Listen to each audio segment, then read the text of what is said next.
bonsoir à tous les quatre. Bonsoir Alain. Pierre, Bonsoir. on commence par toi. D'abord un mot sur l'activité banque privée de BNP Paribas. Puis après on zoome sur ce foncier rural. Merci beaucoup Alain. Bonsoir à tout le monde. On est ravis d'être là. Comme le disait Alain, on est ravis d'accompagner le Wine and Business depuis plus de 10 ans maintenant, avec une conférence une fois par an. Et BNP Paribas, vous connaissez BNP Paribas. BNP Paribas Banque Privée, c'est BNP Paribas qui accompagne ses clients particuliers sur la gestion de leur patrimoine en France, sur la totalité du territoire national. Et nous avons bien sûr des banquiers privés, nous avons une offre d'investissement, une offre de financement et une offre de conseil en ingénierie patrimoniale, Benjamin en étant un représentant. Donc voilà ce que nous sommes. Et chaque année, nous souhaitons aborder une thématique. Cette année, on s'était dit que nous voulions parler du foncier rural et nous avons un expert avec nous qui est Benoît Leschneau qui il vous l'explique là très bien, une structure qui est AgriFrance, qui est une structure qui est dans la vente ou l'achat pour nos clients de foncier rural, donc forêt, vignes, terres agricoles. Et puis nous sommes dit que sur ce foncier rural, il y avait un moyen de détenir ce foncier rural. Comment des particuliers, comment des familles, quels moyens ont des familles pour détenir ce juridique, des véhicules juridiques pour détenir ce foncier rural. Et c'est ce que nous allons vous proposer aujourd'hui, les différents moyens de détention de ce foncier. Alors, Benjamin va vous parler. Ça va être un peu ardu, donc voilà. Retenez bien, il y a un quiz à la sortie. Alain, à toi.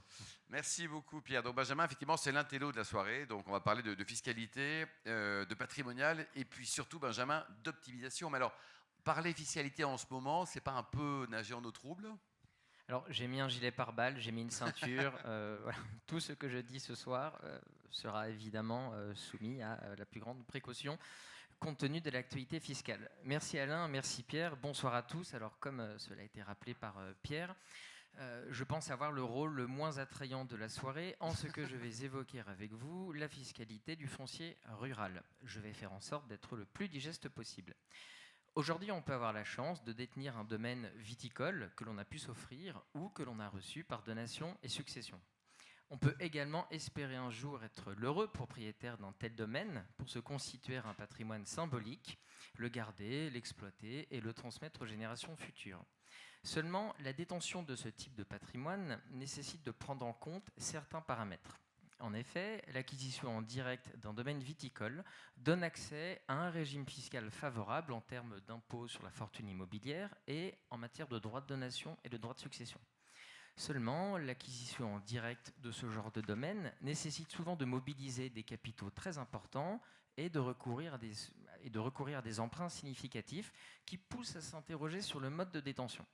Nous allons voir qu'il existe différents moyens d'acquérir, détenir et transmettre ces domaines qui sont avant tout le berceau de nos plus grands crus et font partie intégrante du patrimoine français. Alors je vais illustrer mes propos par le cas de l'un de nos clients, propriétaire d'un domaine viticole en Champagne, à qui deux opportunités d'investissement se proposent. Notre client a reçu ses terres par succession, il les détient en direct et il a bien en tête le mode de fiscalité propre à ce type de détention. Du point de vue de l'IFI, il loue ses terres par bail à long terme à sa société d'exploitation agricole qu'il détient intégralement. Ces terres sont nécessaires à la production de son champagne, elles sont donc exonérées d'IFI. Du point de vue des droits de donation et de succession, il a l'intention de donner ces terres à son fils. Des abattements sont disponibles dès lors que ce dernier respecte certaines conditions. Si son fils conserve les terres 5 ans à compter de la transmission, un abattement à hauteur de 75% de la valeur des parts pourrait s'appliquer jusqu'à 600 000 €, 50% au-delà. S'il les conserve cette fois 18 ans, cet abattement de 75% est plafonné à 20 millions d'euros. Donc, petit calcul, pour le terrain de notre client qui est valorisé 2 millions d'euros, l'assiette des droits de donation porterait sur un quart, soit 500 000 €. Notre client a 55 ans, il va transmettre la nue propriété à son fils. l'assiette taxable serait réduite de moitié. J'arrête ces calculs indigestes pour vous dire qu'aujourd'hui, sur un patrimoine de 2 millions d'euros, la valeur des droits de donation serait d'à peu près 30 000 euros, soit une pression fiscale d'1,5%. Maintenant, le projet de notre client. Notre client a envie d'acquérir le terrain voisin pour augmenter son domaine viticole. Seulement, il n'en a pas les capacités à titre personnel. Son expert comptable l'invite à procéder à cette acquisition par le biais de sa société agricole qui dispose d'une trésorerie excédentaire. Point positif, c'est la société qui acquiert le terrain, qui souscrit un emprunt. Notre client devient donc propriétaire de ce terrain voisin sans mobiliser sa trésorerie personnelle. Point négatif, c'est justement la société qui devient propriétaire du terrain. Notre client ne l'acquiert pas en direct, le régime fiscal favorable lui est donc fermé. Par ailleurs, les revenus du terrain seront perçus par la société et non par lui en direct. Alors, comment tirer le meilleur de cette situation ? Déjà, la société agricole de notre client est soumise à l'impôt sur les sociétés.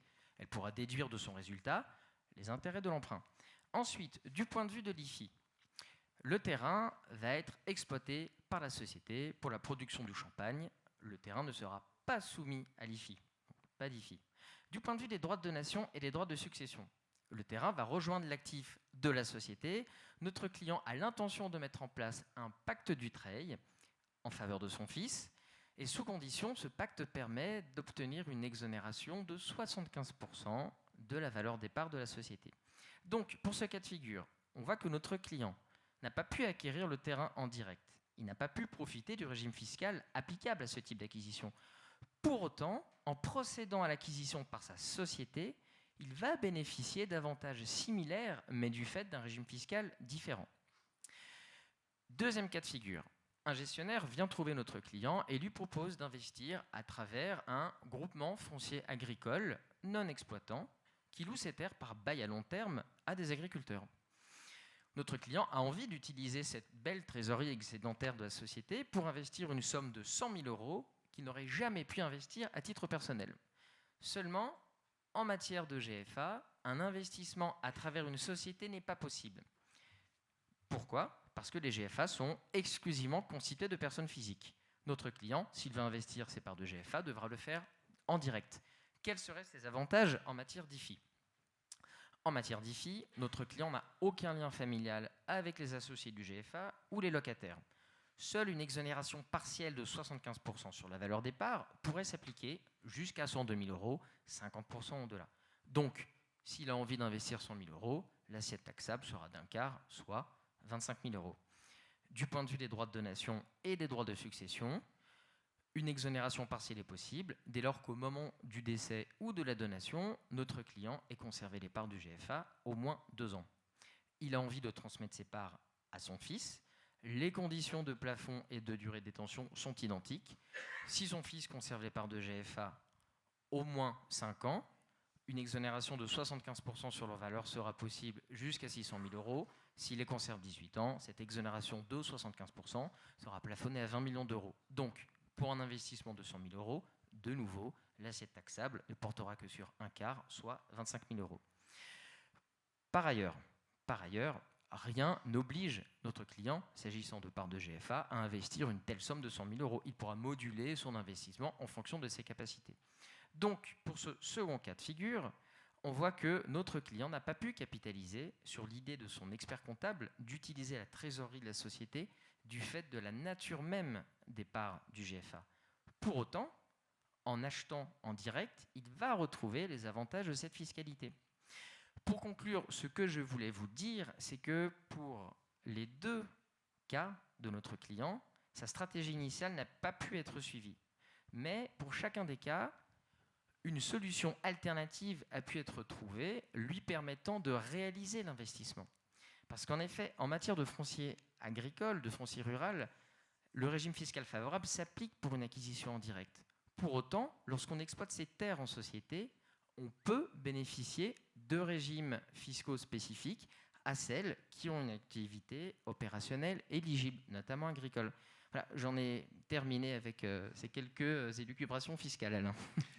C'est très clair, Benjamin. Qui se porte volontaire pour résumer un peu les propos de Benjamin en une minute? Non, c'est super. Tu te bonifies au fil du temps, c'est toujours un plaisir de t'accueillir. Et c'est très important ce que tu dis. Benoît, alors comment se porte le secteur du foncier rural? Est-ce que ça se vend de plus en plus cher? Est-ce que Amandine va être de plus en plus riche? Bonsoir à tous. Écoute, il se porte plutôt bien, mais pas partout. On verra quand on parlera du marché qu'il y a vraiment des secteurs qui continuent de progresser, et le foncier rural a progressé pendant maintenant 10 ou 15, et durant les 10 ou 15 dernières années. Mais aujourd'hui, et vous n'êtes pas sans le savoir, on parle de crise, notamment de crise viticole, sur les vins qui se vendent un petit peu moins bien à l'étranger. Juste une remarque peut-être avant de me présenter et puis de présenter mon activité sur ce qu'a présenté Benjamin. Bon, un notaire ou un avocat vous diront que c'est jamais gravé dans le marbre, la fiscalité, qu'elle soit agricole ou autre. Ce qu'il faut quand même voir en adjacent de tout ce qui a été présenté, les 75% d'abattement, ça a été voté par la loi de finances de 2025 en février de cette année. Donc je ne verrai pas trop les députés revenir dessus, surtout qu'en ce moment c'est un petit peu compliqué. Et puis derrière tout ça, quand on parle d'abattement en matière de transmission de patrimoine ou d'IFI, d'exonération d'IFI ou de transmission de patrimoine, il faut quand même voir qu'on est dans un secteur qui rapporte de l'argent à l'État français, avec notamment des exportations. Le secteur du vin est le deuxième secteur exportateur en France. Et puis quels que soient les secteurs, que ce soit le secteur agricole, viticole ou forestier, vous avez peu ou prou 500 000 personnes qui travaillent dans chaque filière. Donc aujourd'hui, remettre en cause la fiscalité sur ce type de transmission, avec notamment un agriculteur sur 2 et un viticulteur sur 2 qui ne sera pas remplacé, qui partira en retraite dans les 10 années qui viennent, ça serait complètement suicidaire pour l'État français. Donc voilà, je voulais juste recadrer un petit peu les choses par rapport à ce que indiquait brillamment Benjamin. Et donc la fiscalité est un élément par rapport à un secteur d'activité économique qui est important. Alors, AgriFrance, en fait, on est une filiale de BNP Paribas. Donc, on a cette chance d'être attaché à une grande banque, principale banque en gestion de patrimoine européenne. Donc, on a un beau réseau, une belle clientèle. Et l'idée, si vous voulez, c'est pas de faire de la transaction à tout crin. C'est, depuis plus de 40 ans maintenant, de rencontrer des clients, de les conseiller, et puis de voir avec eux si ça a du sens d'acheter ou de vendre du foncier rural, qu'il soit agricole, viticole ou forestier. Donc on intervient sur des transactions de plus d'1 million d'euros dans les principales régions agricoles, viticoles et forestières françaises. Donc on est quelquefois un peu chanceux, on voit des très très belles propriétés, que ce soit en Bordelais, en Champagne, en Bourgogne, en Anjou. Voilà, il y a des très très belles propriétés en France. Et l'idée, c'est vraiment de conseiller ses clients, de voir surtout si l'investissement foncier rural a du sens par rapport à leur patrimoine et puis par rapport surtout à leurs objectifs globaux. Donc je pense que notre expertise concernant AgriFrance et puis BNP Paribas, les métiers de la gestion de patrimoine et de fortune, c'est vraiment notre connaissance à la fois des marchés. C'est un marché et un métier que l'on pratique au quotidien. On ne peut pas vendre une propriété rurale sans l'avoir visitée, ça c'est le premier point. Et puis je pense qu'on ne peut pas conseiller un client sans le connaître et le connaître très bien. Donc on a cette chance de travailler avec les gestionnaires de patrimoine qui suivent nos clients. Quelques mots sur le marché et puis vous verrez, on a des flashcodes, donc vous pourrez télécharger notre étude. Chaque année, on publie une étude sur le marché qui permet un petit peu de donner des grandes tendances, un baromètre de notre métier. C'est vrai que pour répondre à ta question, Alain, le marché, il est compliqué. Alors ça fait un petit moment que le marché évolue dans plusieurs sens. Je dirais qu'après avoir connu des tendances d'augmentation assez fortes, aujourd'hui on est un petit peu à la croisée des chemins, notamment sur le marché viticole, avec d'un côté des vins qui ne se vendent pas, notamment le vin rouge, parce que la consommation et les consommateurs ont changé. Et puis de l'autre côté, du très très haut de gamme qui continue de progresser. Alors j'en veux pour exemple la Bourgogne. On a vendu il n'y a pas très longtemps une parcelle de vigne en Grand Cru de Bourgogne. On est toujours sur des niveaux de prix très très élevés. C'est combien un niveau de prix en Bourgogne là par exemple, en quelle appellation tu étais? En Meursault? Non, on était dans les grands blancs. Les grands blancs. Et les grands blancs, on est à combien l'hectare? Un équivalent hectare, parce que l'hectare, Alors, c'est déjà énorme. il y a souvent des petites parcelles qui représentent moins d'un hectare. Oui. On parle en Ouvray d'ailleurs, en Bourgogne, Oui. qui est un 24e d'hectare. Et là, on était à plus de 20 millions d'euros l'hectare. 20 millions d'euros l'hectare. Ouais. Qui est Là- propriétaire en Bourgogne, juste pour voir un peu là, nos amis du fisc là, qui font les choper tout à l'heure là, oui. Donc, tous les vignobles ne sont pas à ce niveau de prix, bien sûr. Le prix moyen d'un hectare de vigne en France est de l'ordre de 170 000 euros par hectare, avec des écarts qui sont très très importants. Aujourd'hui, vous avez des parcelles de vignes qui valent moins que la valeur des plantations. Et même à Bordeaux, on est quoi? Peut-être même parfois moins de 15 000, 20 Oui. 000 euros l'hectare. Oui, tout à fait. Là où une plantation peut valoir 25, 30 000, voire 40 000 suivant les régions. Donc voilà, on a des écarts très très importants. En agriculture, on est sur des prix qui ne baissent pas, mais qui se tassent un petit peu dans certaines régions, notamment en raison du prix des céréales. Et puis sur la forêt, on est sur des niveaux de prix qui sont très très élevés. Il y a une très forte demande qui ralentit un petit peu en ce moment, notamment en raison du marché du bois et sur le chêne. Le chêne est un petit peu moins vendu et valorisé, notamment pour les mérandiers, le bois qui sert à faire des tonneaux, du bois amérin. Donc le cours du chêne baisse un petit peu. Mais voilà, suivant les régions, les appellations ou les produits, on a quelquefois des écarts qui sont importants. Et c'est un peu notre valeur ajoutée. On est là pour conseiller les gens, pour leur éviter de faire une mauvaise opération. Voilà, je ne vais pas trop m'attarder sur le marché. Je répondrai avec plaisir à vos questions, si vous en avez. Juste avant, peut-être Benoît, hors vin, est-ce qu'il y a des produits agricoles qui sont selon toi des bons plans d'avenir, compte tenu de plein de choses, réchauffement climatique et compagnie, Oui. et après, dans le vin, est-ce qu'il y a des régions d'avenir? Tu soulignais l'Anjou, par exemple, qui est encore raisonnable et qui a un potentiel à la hausse. Deux bons plans, tiens. Alors, ce que je voulais signaler, la première remarque, notamment concernant l'agriculture et la viticulture, c'est qu'on pense souvent en matière de fiscalité, et les clients pensent souvent en matière de fiscalité à la forêt, où il existe finalement 75% d'abattement. Et ce que je voulais préciser ce soir, c'est que finalement, sur les terres agricoles et sur les vignobles qui sont loués par bail à long terme, c'est-à-dire des baux de plus de 18 ans, il existe les mêmes exonérations sur la forêt. Donc ne vous précipitez pas pour acheter de la forêt.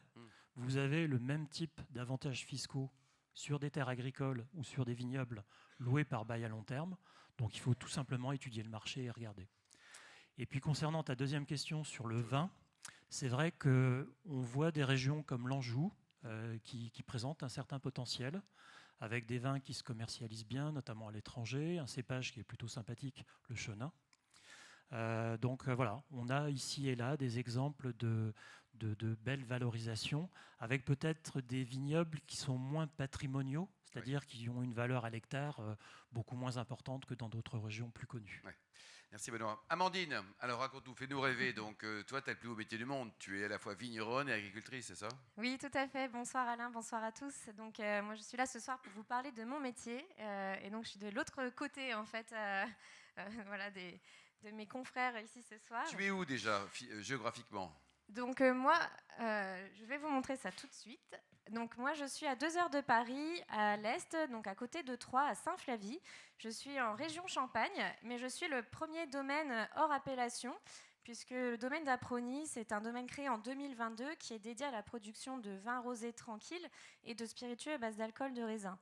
Donc c'est un domaine familial que nous avons créé avec mon mari qui est juste ici. Il est là, le mari, Nicolas. voilà, il est là, Nicolas. Ouais. Voilà. Il vient toujours avec sa femme le soir, c'est marrant. Bah, tant mieux, j'ai envie de dire. Donc voilà, ça c'est vraiment quelque chose d'atypique puisque ça n'a pas existé depuis 1927. C'est 19 hectares de vignes avec 3 cépages. Et notre domaine se démarque aussi par le fait que c'est un domaine qui est bio et qui utilise des nouvelles technologies. Et je voulais vous faire en fait un petit rappel historique parce que c'est vrai qu'un domaine dédié à la production de vins tranquilles en Champagne, c'est unique. Et j'entends régulièrement la question, mais pourquoi avoir créé un vignoble dans cette région où la bulle est reine? Et voilà, je voulais vous faire un petit rappel historique parce qu'en fait, au départ, la vigne était présente partout en France, puisqu'au XVIIIe siècle, XIXe siècle, on était quand même aux alentours de 1,7 million d'hectares de vignes en France. Puis est survenue la crise du phylloxéra.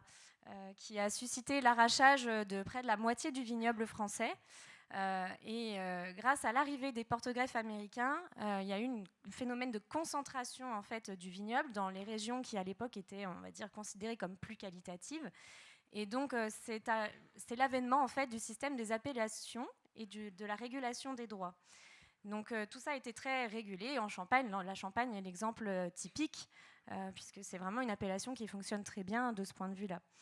Donc chez nous, en fait, dans notre métier, on est agriculteur et on exploite une parcelle qui s'appelle Vieille Vigne. Donc à Saint-Flavy, il y a eu de la vigne. Avant la crise du phylloxéra, il y avait de la vigne, ce qui nous fait dire que le terroir correspond aussi à la vigne et permet à la vigne de s'y plaire. Donc voilà, pour le petit rappel historique Et de quand la tu as vigne. décidé, Amandine, même si tu es une femme de tête avec beaucoup de persévérance, ce qui est tout à fait louable, de planter de la vigne, est-ce que l'État français t'a aidé, la SAFER, enfin tous ces gens un peu bizarres là, Alors t'ont non. laissé faire ce que tu voulais ou pas? Ou alors tu t'es battu comme un lion, comme une lionne? Non, non, non. Il faut savoir que ce projet, en fait, cette idée, elle vient de mon mari Nicolas, qui a démarré sa carrière professionnelle en vendant du vin et en analysant également toute l'histoire de la vigne. Et donc, il aura fallu plus de 20 ans pour obtenir des droits de plantation en Champagne. 20 ans. Voilà. C'est très, très compliqué. Si vous sollicitez l'aide de l'interprofession du Champagne, autant dire que vous pouvez jeter le dossier à la poubelle. Donc, il vaut mieux mener son dossier par soi-même. Et à force de persévérance et d'opportunités aussi, on a pu en fait convertir une de nos parcelles agricoles en parcelle viticole. Voilà, parce que la famille Collot, au départ, c'est vraiment une famille d'agriculteurs depuis 1749 sur la commune. D'ailleurs, au total, indépendamment de la partie vin, Amandine, il y a combien d'hectares et qu'est-ce que vous cultivez? Alors, nous sommes spécialisés dans la production bio. Nous avons 500 hectares de production, dont les 3/4 en fait en bio. Et nous sommes plutôt avant-gardistes puisque nous produisons notamment du soja bio, nous produisons donc du chanvre bio, de la betterave bio pour faire des cosmétiques. Nous produisons, on fait beaucoup d'essais en fait en culture, du maïs bio également. Et ce qui nous pousse justement pour pérenniser l'agriculture bio à nous orienter vers des solutions robotisées, mais ça c'est un autre sujet. Et est-ce que c'est rentable en ce moment là? Tu les vends bien, tous tes produits bio, ton soja, tout ça là? On va revenir au vin après, Amandine. Hein. Mais est-ce que ça marche bien naturellement? Ça permet de financer? Tout à l'heure on parlait de trésorerie avec Benjamin. Alors, au départ, l'agriculture bio a été beaucoup aidée, ce qui a un petit peu desservi la filière finalement, puisque beaucoup d'agriculteurs, un petit peu naïvement, on va dire, se sont lancés dans la production bio. Et puis, les aides à l'installation se sont arrêtées, enfin, les aides au maintien surtout se sont arrêtées. Et ce qui fait que ça a créé en fait un embouteillage dans la filière. Et donc, pour certains secteurs aujourd'hui, c'est compliqué de valoriser ces produits bio, notamment, je pense, aux légumes. Mais en tout cas, pour notre part, on a une filière notamment betteravière qui est bien structurée avec une demande sur les cosmétiques. Et d'ailleurs, dans notre région, il y a Clarins qui vient de s'implanter, qui fait partie des acteurs assez importants dans le domaine. On a beaucoup de démarches là-dessus sur le cosmétique et ça permet aussi de... on n'est pas dans l'alimentation du coup, mais dans une autre voie de valorisation, mais qui permet quand même de pérenniser un modèle bio français. Et toutes ces histoires de pesticides qu'on va interdire, pas interdire, qui sont utilisés ailleurs, tout ça, sans être polémique. Nicolas, tu prends la parole si tu veux 2 secondes sur ce sujet-là. Je sais qu'il te tient à cœur. Est-ce qu'en ce moment, donc, il y a tous nos amis, là, des trucs qui s'appellent des députés, là, ils prennent des décisions, des bonnes, des mauvaises? Disons que les décisions, on peut toujours les discuter. Moi, c'est à vous que je pense, en fait, puisque je pense qu'on est sûrement les 2 seuls exploitants agricoles ce soir, à moins qu'il y en ait d'autres dans la salle. Et sur les 1100 membres du club, vous êtes 2. Voilà. Et donc... effectivement, la problématique de ce que vous entendez n'est pas ce que nous avons le droit d'utiliser ou pas d'utiliser, puisque, comme ma femme vous l'a dit, on est plutôt des précurseurs dans la réduction des produits de défense des végétaux. Je préfère ce mot à pesticides. Et clairement, la vraie problématique, et ça, il faut le remonter aux gens qui vous représentent, c'est qu'aujourd'hui, vous allez consommer des choses, en effet, que nous n'avons avec des produits qui sont produites avec des produits que nous n'utilisons pas, mais ça, c'est même pas votre débat à vous. C'est comment on va protéger votre santé à vous demain. Voilà. C'est-à-dire que, ok, on va vous mettre dans un environnement qui sera pseudo-sain, mais par contre, votre alimentation qui sera bientôt calée sur essentiellement de l'import va vous mettre en danger, et ça, personne ne vous le dit. Voilà. On vous parle des pratiques agricoles qui sont centrées sur votre territoire national. Mais votre alimentation ne dépend plus de nous, ça y est, c'est fini. C'est l'import qui vous nourrit. Et là, vous êtes en danger tous les jours. Voilà. Alors que l'agriculture nationale n'avait jamais tué personne. Nicolas, 500 hectares, on n'est pas des spécialistes. C'est grand par rapport à la moyenne des domaines en France. C'est petit, il y a une tendance à aller toujours plus grand, à se réduire. C'est quoi la tendance? Le sujet de la propriété, je me sens concerné puisque j'ai 2 GFA. Voilà, j'ai connu la terre agricole à 10 000 francs et aujourd'hui, elle vaut 20 000 euros. Donc déjà, vous êtes en sécurité. T'es riche alors, t'es super riche. Hein. Vous êtes en sécurité. Hectares, ça fait du pognon quand même. Hein. Vous êtes en sécurité quand vous investissez dans la terre agricole. Ça, c'est très important. D'accord ? Dans les temps aujourd'hui que l'on vit, c'est extrêmement important. Et comme dans l'immobilier, puisque certainement vous êtes des experts en immobilier et pas moi, les rues sont importantes, les emplacements sont importants, et donc des spécialistes comme Benoît sont essentiels. Voilà. Pensez à l'eau. Voilà, ça c'est très très important. Le changement climatique est en train d'influer sur la valeur du foncier d'une manière extrêmement élevée. Voilà. Il y a des régions qui sont en perte de vitesse complète et qui sont même à l'abandon en termes agricoles. Je pense à des secteurs sud du mien. Donc ça c'est le premier point. Et aujourd'hui 500 hectares, donc pour répondre à ta question Alain, 500 hectares c'est une surface qui peut paraître imposante, mais ce n'est pas l'unité de surface qui est importante, c'est l'unité de revenu. Voilà. Il y a des secteurs en Haute-Marne où il faut 2000 hectares pour avoir un revenu, on va dire, normal ou décent, avec un système qui est extrêmement extensif. Et puis, il y a des régions qui sont beaucoup plus spécialisées où, par exemple, nous, on est producteurs de salade à côté de Fontainebleau, où là, l'unité de surface peut être beaucoup plus petite puisque l'unité de revenu est beaucoup plus élevée. Et globalement, est-ce que tu vis bien? Mais globalement, on va pas parler d'argent, hein, mais est-ce que depuis, tu vis bien depuis que j'ai rencontré ma femme, je vis très bien. Alain. Oh, et donc, c'est trop mignon ça. Allez, Amandine. Allez, on revient au vin. Donc au début, on a vu 20 ans de difficultés pour arriver à créer un domaine, donc oui. En assumant tout, y compris financièrement. Tu n'as pas reçu d'aide de l'État ou de l'Europe? Non, donc effectivement, zéro aide. Là-dessus, on a en fait... je vais aller un peu au travers de ma présentation, mais en fait, on a tout autofinancé puisque c'est vraiment une création. On a planté donc nos 19 hectares tout en 2022. Et donc, c'est un projet de vie, en fait. Hein, quand on crée un vignoble, c'est vraiment un projet de vie. On n'est pas justement sur des cultures agricoles où chaque année, on change les emblavements. Voilà, on est là, on plante pour des dizaines d'années. Donc, il faut quand même avoir une certaine vision. Et l'objectif pour nous, parce qu'on est quand même des chefs d'entreprise, hein, on est à les pieds dans la terre, mais on est aussi des chefs d'entreprise, eh bien, c'est de proposer, voilà, puisqu'on est unique et différent, de proposer des vins et des spiritueux qui soient à notre image, donc vraiment créatifs, innovants, et de se démarquer comme ça, en fait, de ne pas arriver comme justement tous ceux qui ont la chance aussi d'être vignerons de père en fils et d'apporter notre valeur ajoutée sur le marché. Donc voilà, on a lancé une gamme de spiritueux à base d'alcool de raisin. On a souhaité inclure aussi les consommateurs, les consommateurs justement qui ne boivent pas d'alcool en proposant une alternative, un gin sans alcool. On a réinventé aussi une approche du rosé en proposant des accords mets et vins. Donc ça, c'est... L'objectif, c'est d'innover, puisque justement, comme tout à l'heure le disait Benoît, le rouge est en perte de vitesse, les vins blancs et les vins rosés sont plutôt en croissance, et notamment le rosé, depuis une dizaine d'années, est en constante croissance.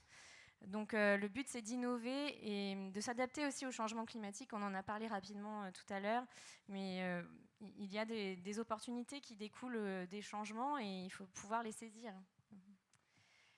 Et donc, je voulais dresser avec vous un premier bilan parce que quand je vois ces deux photos, en fait, je me dis que finalement, 3 ans, parfois, ça peut paraître long, mais on en a quand même fait beaucoup finalement en 3 ans et c'était pas si long. Donc, 2022, je vous présente mon fils aîné, Maurice, qui était avec nous pour les toutes premières vendanges du domaine. Donc, à l'époque, la vigne avait 1 an, c'était son premier cycle de production et on n'avait rien. On a fait notre petite vendange à la main. On a fait ça en famille et puis voilà, 2025, on a créé notre chai. On a une capacité de 400 hectos sur place et aujourd'hui, voilà, on vinifie tout chez nous, on est des professionnels et je me dis, ouais, en fait, il faut y croire et si l'audace peut faire peur, l'immobilisme tue, donc il faut avancer. Oh, c'est beau ça. Et alors, raconte-nous quand même ta première vendange, une vraie vendange. T'avais peur, t'avais la trouille, t'étais comment? Ah T'étais excitée à oui, fond? la toute première vendange, effectivement, c'était toute une organisation parce que la vigne, en fait, était en 3e feuille, donc dans sa 3e cycle de production. Et on a vraiment fait tous les 19 hectares à la main. Donc ça a sollicité une organisation de dingue avec 40 personnes présentes sur place pendant 5 jours. Que des copains? Non, là, il fallait... non, non.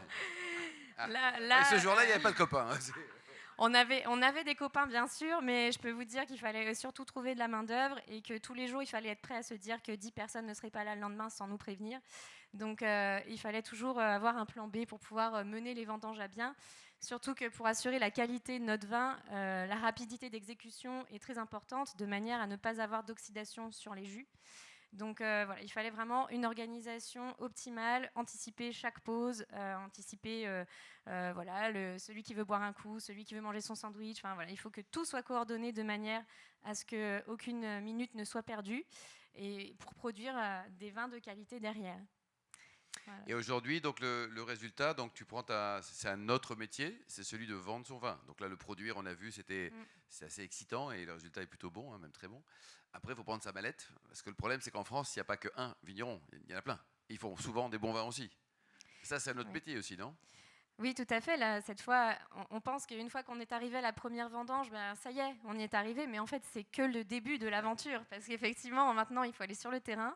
Et je suis accompagnée d'un commercial à temps plein qui m'a fait la joie et l'honneur de me rejoindre sur cette aventure, puisque c'est un ami d'enfance qui était très bien dans ce qu'il faisait, hein, qui était dans le financement. Et lui, il t'aide pour vendre, en fait, parce que c'est aussi un métier de vendre. Voilà. Hein, et donc, aujourd'hui, c'est un référencement record que nous avons opéré en lançant nos premières cuvées de rosé cet été, fin juillet, puisque nous avons signé 15 contrats avec des partenaires qui sont, voilà, en moins de 2 mois de temps, nous avons ouvert 15 nouveaux comptes.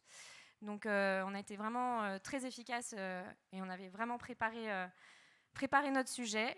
Et puis, en fait, notre préparation, elle vient aussi du lancement de notre gamme de spiritueux avec le gin et le gin sans alcool d'Aproni, puisque ça nous a permis d'arriver un peu plus tôt sur le marché et de commencer à faire connaître la marque.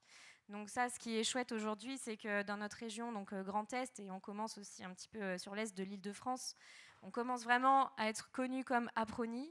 Nos clients nous reconnaissent quand ils nous voient, ils nous ramènent du monde, ils font découvrir nos produits, ils nous suivent sur les réseaux sociaux. Ils veulent vous aider, quoi. Et puis ils se font plaisir, donc c'est ça l'objectif. Donc, Benoît, des domaines, alors désolé Amandine, mais un peu exotiques comme celui d'Amandine ou les 300 hectares qu'a planté un grand ami du wine business, Xavier Bertrand, dans les Hauts-de-France. Tout ça, c'est des métiers, c'est des régions d'avenir selon toi? C'est-à-dire qu'on peut dire, et ça tombe bien parce qu'ils vont voir le capital de leur boîte. Mais est-ce que, donc Benoît? Oui, je pense qu'il y a de la place pour tout le monde. Il y a de la place pour des gens qui ont des idées très très novatrices comme vous l'avez, hein, c'est intéressant. Après, nous, on a une clientèle qui, au départ, vient nous voir pour connaître ou pour investir sur des appellations. Mais je pense qu'à la faveur du changement du marché, du changement climatique, on va avoir de plus en plus des expériences comme vous les vivez. Et toi, Amandine, donc l'idée, c'est vous avez tout financé ça, hein, grâce aux betteraves, aux maïs et aux salades. Surtout aux pommes de terre, à vrai dire. Et aux copains aussi, parce que vous avez fait un premier tour de table de Friends and Family, c'est ça? Oui, effectivement, sur la partie, le bilan qu'on peut dresser aujourd'hui, c'est vrai que moi, quand j'écoute les intervenants qui sont à mes côtés, je trouve ça très intéressant parce que la structuration du projet est très importante. Et pour cela, on a créé, en fait, on s'est entouré et nous avons créé le collectif des vins enthousiastes qui sont une quinzaine d'investisseurs qui sont en fait, qui composent de la Love Money, donc qui sont venus en fait investir, des proches essentiellement, des chefs d'entreprise qui sont de divers horizons. Et notre objectif, il n'était pas que financier, il était aussi, on va dire, intellectuel. C'était d'être dans le partage et surtout de ne pas nous enfermer dans notre pratique professionnelle quotidienne, de pouvoir échanger, de pouvoir faire participer d'autres personnes aux réunions d'assemblage, de pouvoir avoir les avis, solliciter des expertises que ce soit technique ou que ce soit sur la distribution. Et c'était vraiment ça notre intérêt de base, d'avoir un noyau solide de compétences et avec des visions différentes. Et là, tu as envie d'ouvrir ce noyau ou pas? Oui, tout à fait. Là, on est sur une deuxième phase en fait d'investissement. Justement, on est en train de structurer juridiquement le projet avec la création à venir d'un GDV. Ben voilà, Et, Benjamin, Benoît, Et Pierre. GFV, pardon, à chaque fois. D'un GFV. Et donc, là, c'est la phase 2. Et effectivement, on ouvre le capital pour Bon, ben que vous voilà, rentriez avez dans notre trouvé famille. en plus le bon partenaire ce soir, c'est merveilleux.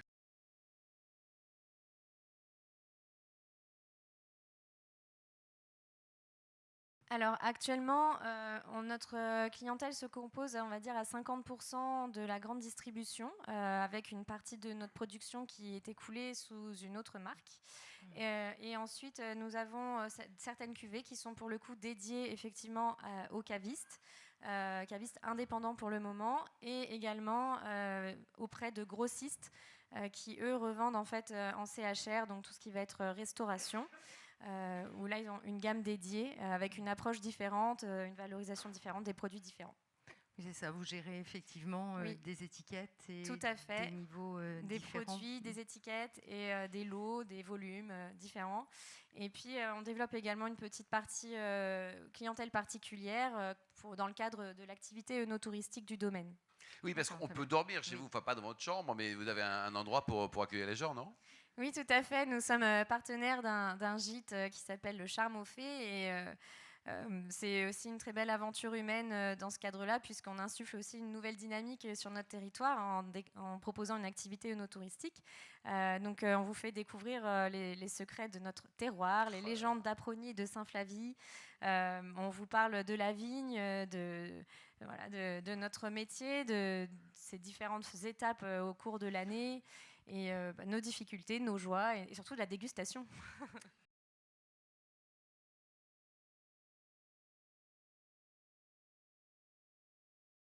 Si, enfin, il y a quand même un point important, c'est que c'est vrai que nos clients, et Benoît nous le dira, quand ils veulent investir dans le foncier rural, il y a toujours un vrai plaisir. Voilà, ça qui, donc c'est un vrai moment de vie. Et moi, ce que je rajoute, c'est que un investissement dans, et ça a bien été dit là, dans tout ce qui a été avancé, c'est que ce n'est pas simplement un rendement qu'on va chercher, c'est une expérience, c'est une vigne, il faut s'en occuper, une forêt, il faut s'en occuper. C'est pas un contrat d'assurance vie que vous laissez, alors il faut s'en occuper aussi, mais c'est quelqu'un d'autre qui va gérer pour vous là, la vigne, la forêt, eh bien il faut s'en occuper. Donc voilà, c'est ça, c'est ce que j'appelle des investissements passion. Benjamin, alors un fiscaliste qui va nous révéler sa dernière, j'allais dire jouissance, son dernière grande émotion.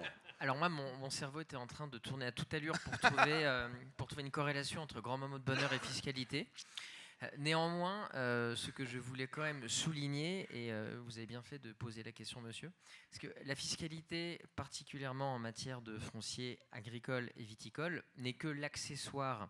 C'est qu'un outil qui peut motiver les exploitants, les non-exploitants à investir finalement dans ces terres, dans ces domaines qui constituent un patrimoine considérable. Effectivement, comme le disait Benoît tout à l'heure, la loi de finances pour 2025 a augmenté le plafond d'abattement jusqu'à 20 millions d'euros si on conserve les terres 18 ans. Mais cette notion de conservation dans la durée tend à protéger un maximum la pérennité d'une exploitation d'un domaine, parce que les gens qui constituent ces domaines, ce sont des gens comme vous, Amandine et Nicolas, des gens qui croient en ce qu'ils font et qui nous font justement profiter de grands instants de bonheur en dégustant leur vin. Benoît, dernière émotion. La dernière loi de finances. Non, on peut être sadomaso, hein, ça s'appelle aussi une émotion. Hein. Non, je crois que comme ça a été dit, notamment par Pierre de Pelgard, on est dans le domaine d'un investissement de passion. On est aussi dans le domaine du temps long. Moi, j'ai un client qui a investi récemment sur un vignoble. Déjà, c'est un projet familial. Il faut savoir que la durée moyenne de détention du foncier rural en France, c'est de l'ordre de 75 ans. 75 ans. Ouais, donc on en prend pour 2 ou 3 générations, on transmet. Donc voilà, grand moment d'émotion, c'est quand un client est satisfait du travail qu'on a pu faire avec lui et que voilà, il vient avec sa famille, ses enfants et qu'ils sont contents de découvrir la propriété, quoi.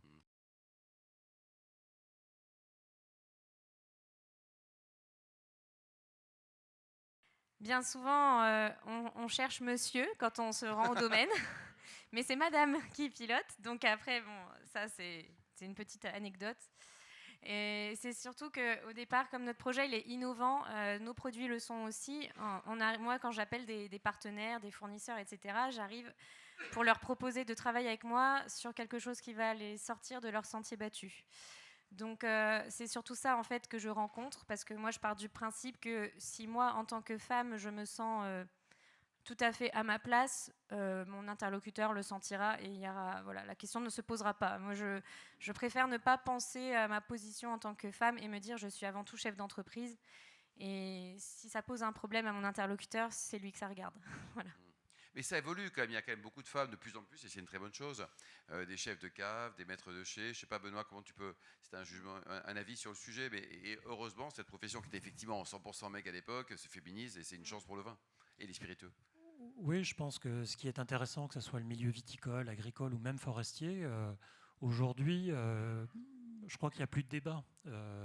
Les femmes, les épouses de producteurs ont montré qu'elles avaient les compétences, et aujourd'hui, vous avez des très grands vignobles qui sont dirigés par des femmes, et c'est la même chose en agriculture et en forêt. Est-ce qu'il n'y a que des amoureux du vin ou des vins, du terroir, de la viticulture, ou des gens qui sont juste là pour mettre des sous?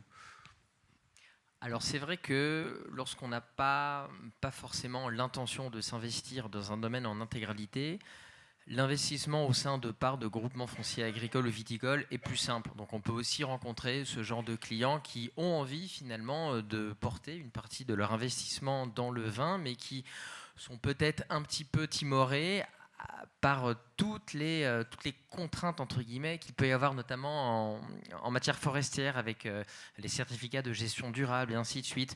Et il est possible de participer finalement à cet effort en investissant dans des parts de GFA, tel qu'a été le cas de notre client. Oui, mais si c'est pas un investissement, on a eu la chance d'organiser une bonne dizaine ou douzaine, une caisse de 12 de conférences ici sur les thématiques d'investissement dans l'art, Pierre, dans les vignobles déjà une fois, également dans les voitures aussi de collection, dans les forêts aussi. À chaque fois, il y avait quand même une émotion pour le produit, une appétence, parce que si c'est le pur rendement financier qu'on cherche, il y a peut-être mieux. Je crois que, Benoît voit, et en général, nous, c'est les banquiers privés qui présentent à Benoît quand il y a une demande du client.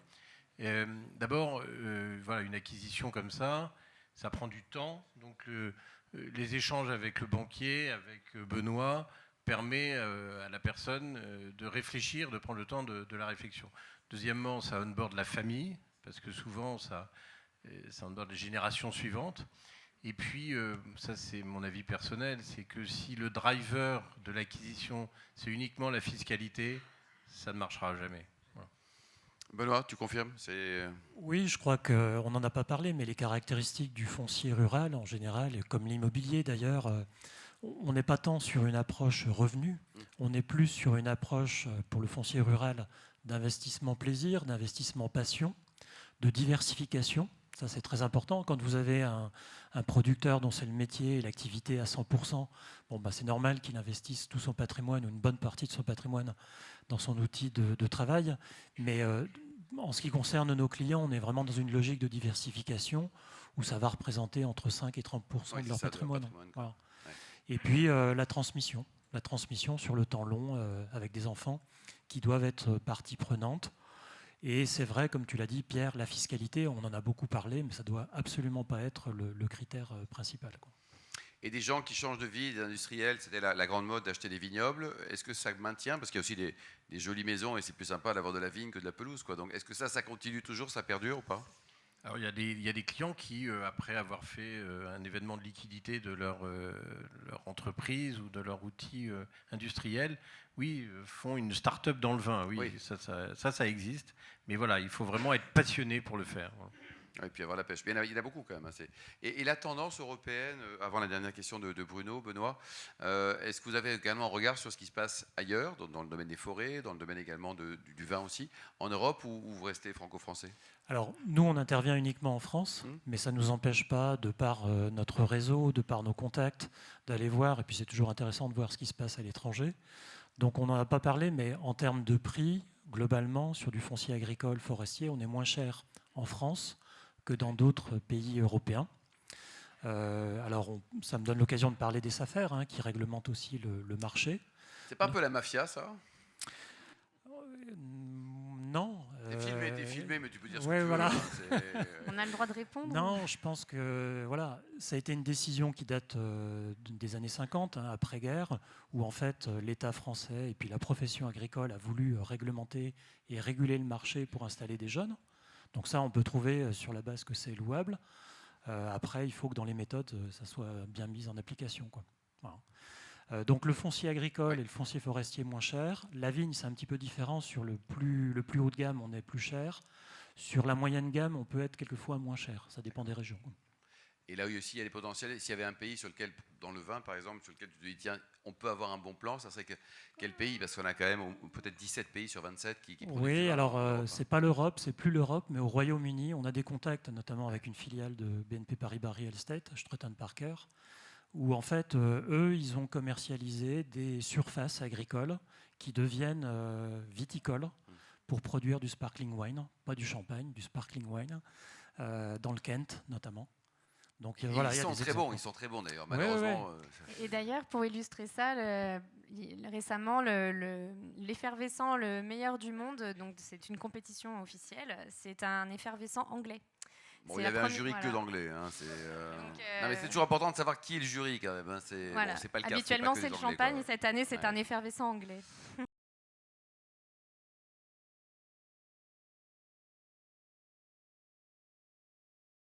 L'objectif, en fait, chez Apronis, c'est toujours de surprendre à travers nos produits.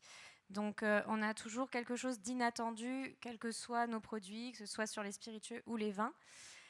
Donc là-dessus, ça limite justement un petit peu la concurrence. Mais là où on a vraiment zéro concurrence, en fait, c'est sur les vins que l'on produit. Puisque, en fait, la particularité de ma gamme, c'est que je propose donc une cuvée par accord mets et vins.